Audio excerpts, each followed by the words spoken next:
So, what do we do with failed art? What do we do with the movies that bombed, the songs that were passed by, the books that didn't sell, the paintings left in the garage? Sure, every once in a while something gets rediscovered, a forgotten film becomes a cult classic, someone sings praises to an obscure piece of vinyl, an author becomes famous for something else and people go back to their first book, someone discovers those paintings and decides to put them up in a museum. But these instances tend to be few and far between in comparison to the massive amounts of art produced by professionals and amateurs alike.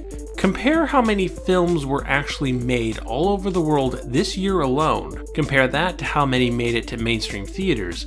Compare that to how many were successful. And then compare that to how many you personally saw. Even if you're a massive film-a-day cinephile that alternates between the multiplex and the art house theater, and you also went to Sundance, Cannes, and Fantastic Fest, you still only saw maybe a tenth of the films released in one year.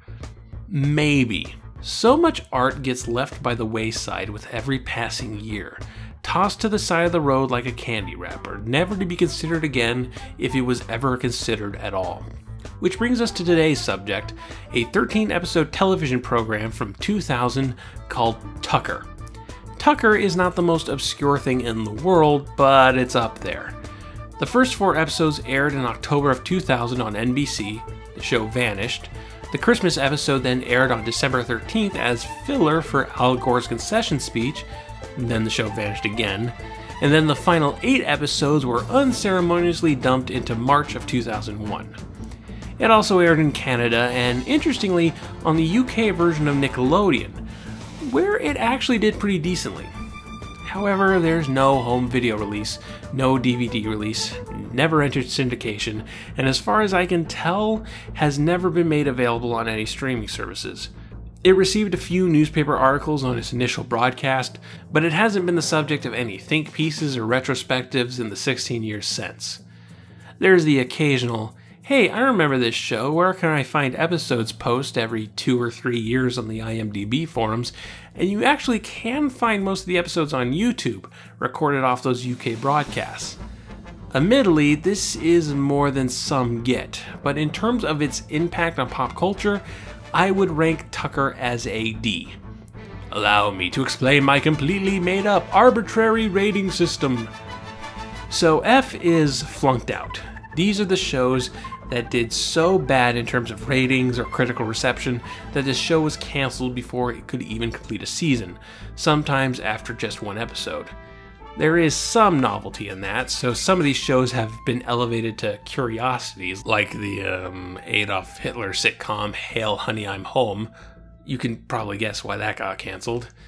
D is for didn't impress. These are the many shows that came and went with no real impact, usually just for a season, maybe 2, but were quickly forgotten about.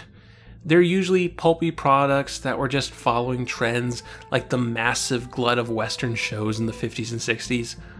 C is for cult shows. These are the shows that were destined to be F or D shows, but gained recognition afterwards. You have the usual suspects, Firefly, Freaks and Geeks, Police Squad, though it's not necessarily limited to one-season shows. I would count something like Veronica Mars or Arrested Development as a C show. Basically a show that got low ratings when aired, but would have a super successful revival Kickstarter today. B is for background noise. These are the shows everybody knows about, but aren't really exceptional. They're popcorn entertainment. They're sitcoms and police procedurals and game shows. Full House was a success, it ran for 8 seasons, and it had a measurable effect on American pop culture. It paved way for the success of the Olsen family and made Bob Saget a household name. But nobody loves Full House. At best, they see it as some mindless entertainment they can turn their brain off to, and most people today watch it out of irony more than anything else. That isn't to say that there aren't good background noise shows, just that they're rarely seen as exceptional forms of their craft. Finally, A is for awesome sauce, the top tier, the cream of the crop, television that redefines television. Of course, these are all value judgments, so they're a bit subjective, and a show can move up or down the rating list depending on public perception and time. So, What puts Tucker in the didn't impress slot? What was it about this show that caused people to look at it, shrug their shoulders, and go back to their crosswords? Well, it certainly wasn't a lack of shock value, I'll tell you what. Here, take a look at how the show introduced itself.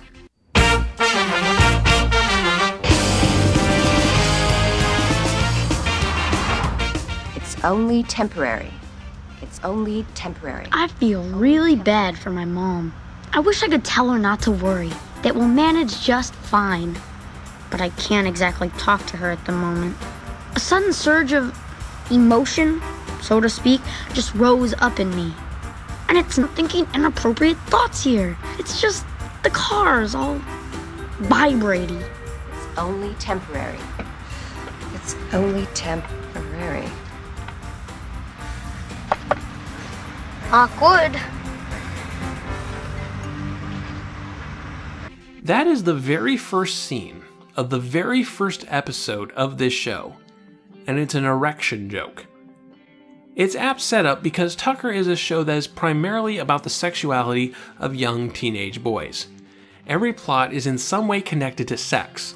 A lot of the humor is derived from sexual situations. Some of the episodes have titles like A Boob in the Night and Half Pipe Full Chub.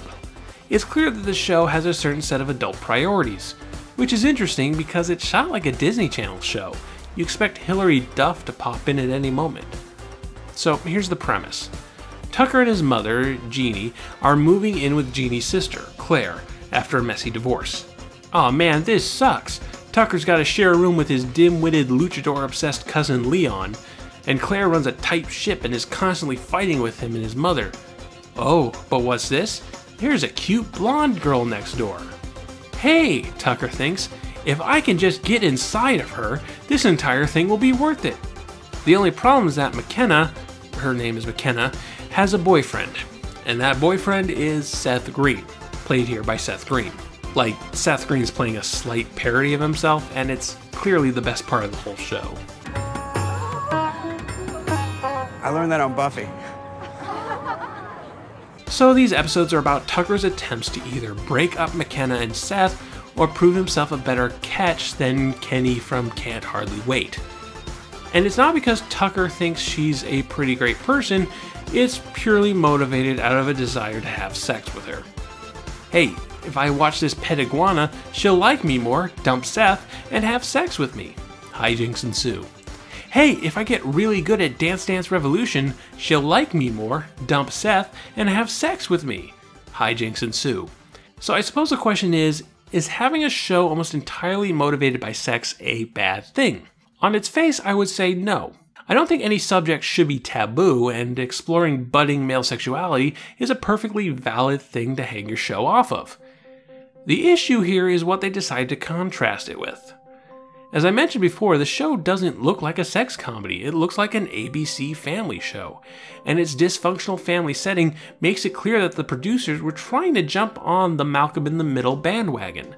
Malcolm in the Middle had premiered earlier that year and was an overnight success. Now, Malcolm in the Middle isn't G-rated itself, but it did have other things going for it besides Frankie Muniz's libido.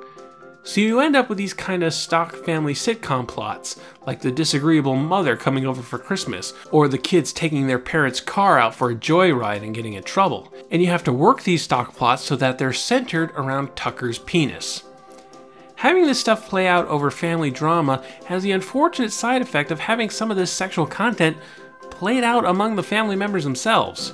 There are very few regular characters outside of the family unit, and on multiple occasions you have moments of nephews sexualizing their aunts, or in one case, an aunt assuming their nephew is sexualizing them and trying to register them as a sex offender. Yeah, this show got really weird at times. But it's not thoughtless weirdness. I mean, this show isn't exactly a prestige picture, but it was made by people with some experience. The show was created by writing duo Ron Milbauer and Terry Hughes, who have written for Supernatural, Eureka, and Witches of East End, so I guess they have a thing for snarky contemporary genre shows.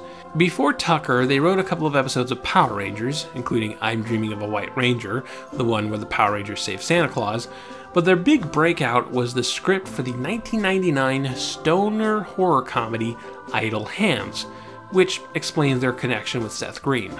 Oh, and Seth's made his share of stinkers, like those Austin Powers movies. Dad, just shoot him. Yeah, like that takes talent. And what about Idle Hands? I mean, did anybody even see that movie? Actually, he was pretty good in that. Quite nuanced. Joining them on the producer's side was Vic Kaplan, who produced a bunch of HBO stand-up specials, as well as It's Gary Shandling's Show, Rock, and Ellen. And then there was Rick Kellard, who did some less memorable shows like Hooperman, Maximum Bob, and Opposite Sex, which is a show about a guy becoming the first male student at an all-girls school, and is probably Tucker's closest relative out of all of those shows. And the cast is pretty talented too. Tucker's played by Eli Mattenthal, who's best known as the voice of Hogarth from The Iron Giant, though I imagine he drew more from his experience playing Stifler's younger brother in the first two American Pie movies. What are you doing here? Pussy, man. I'm here for the pussy. Take a number. Claire is played by Katie Sagal, who is of course television royalty. Peggy Bundy on Married with Children, Leela on Futurama, Hennessy in 8 Simple Rules for Dating My Teenage Daughter, Gemma Taylor Morrow on Sons of Anarchy, and those are just the highlights. She's clearly a very talented and versatile actress, and a great get for any show. Jeannie is played by Noelle Beck, who was a regular on the soap opera Loving. Tucker's uncle, airline pilot Jimmy, is played by Casey Sanders, who is one of those character actors who's been in pretty much everything since 1982.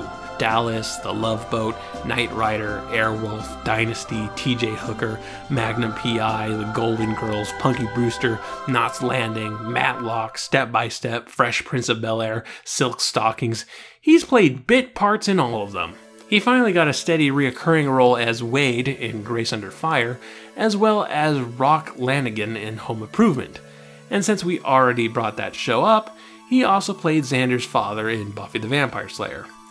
Xander really needs his own episode of No Small Parts, and he's a real breath of fresh air for this show. There's a lot of fighting and negativity in this show, and outside of Seth Green, Uncle Jimmy is the only character that keeps a positive attitude and seems to know the right things to say to defuse the situation. He's the only character that embraces the weird, quirky reality of a sitcom they have with a smile. Also, he has precognitive powers, so there's that. Tucker's friend Kenickie is played by Andrew Lawrence, the youngest of the Lawrence brothers, and he already had lead roles in shows like Brotherly Love and Recess. Cousin Leon's played by Nathan Lawrence, no relation, who had a lead role in the TGIF sitcom You Wish, which is about a genie? Yeah, that's D-grade material if I ever saw any, but hey, experience is experience. And finally, Mckenna, who is played by Alison Lohman, who became a serious movie star after this show, featuring in films like Big Fish, Matchstick Men, Flicka, Beowulf, Gamer, and Drag Me to Hell. And then she stopped? Alison, where did you go? Something to note, Alison Lohman is a lot older than she looks, which makes some of the physical interactions between her and Eli kinda awkward.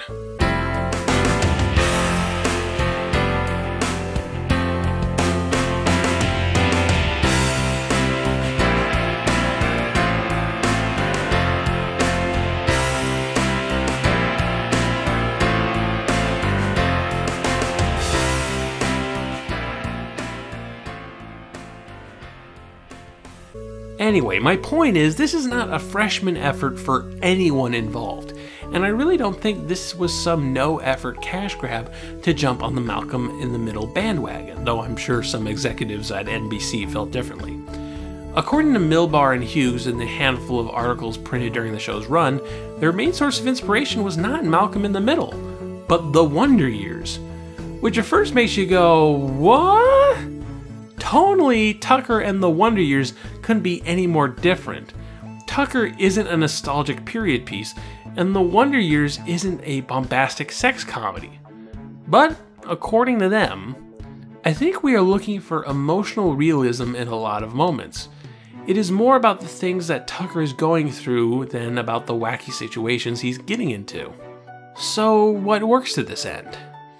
Well, first off, there's some decent character continuity as the season progresses. Claire starts off horrid to her sister and her nephew. The first episode is just nasty. But as the show progresses, she gradually cools off and opens up more. It's still not super great, but she stops with the telling the neighborhood her nephew is a sexual deviant stuff. And, okay, I tried, but this show is nothing like The Wonder Years. It never really gets past its sitcom trappings to be anything close to The Wonder Years. It really is just a more sexually charged Malcolm in the Middle. Really, what it comes down to is a series of ingredients that haven't been mixed quite right. The sexual content involved is just so incredibly strong and distracting. It pulls attention away from any other aspirations the show might have. The cast is pretty good, but the characters aren't quite as interesting as they should be. And except for Uncle Jimmy and Seth Green, they're all pretty unpleasant, especially in the first handful of episodes. Put all that together, and you have something that can turn a lot of people off in their initial viewing. The later episodes do settle down a bit, but by that time, the damage has been done, and the Tucker got swept under the NBC rug. So, what do we do with failed art? What do we do with a show that left no impact, that few people saw, and even fewer remembered? In a perfect world, you would preserve it for future generations to discover and learn something from. And sure, Tucker is luckier than some. There are digital files to find online. But how long will those last? 20 years? 50 years? 100? Before someone loses the files and the show is lost forever. And it's not like those files are crisp, high-definition transfers. In truth, Tucker is not something extraordinary, which is all the more reason to pay tribute, to put up a monument to mediocre art to hold off its disappearance just that much longer. Tucker is never going to set the world on fire, but it should be there for anyone who needs it.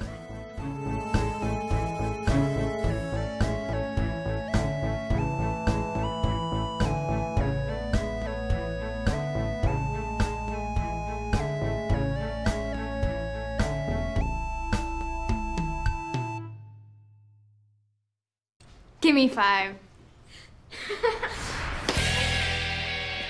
Gravity, on the other hand, is looking like my worst enemy.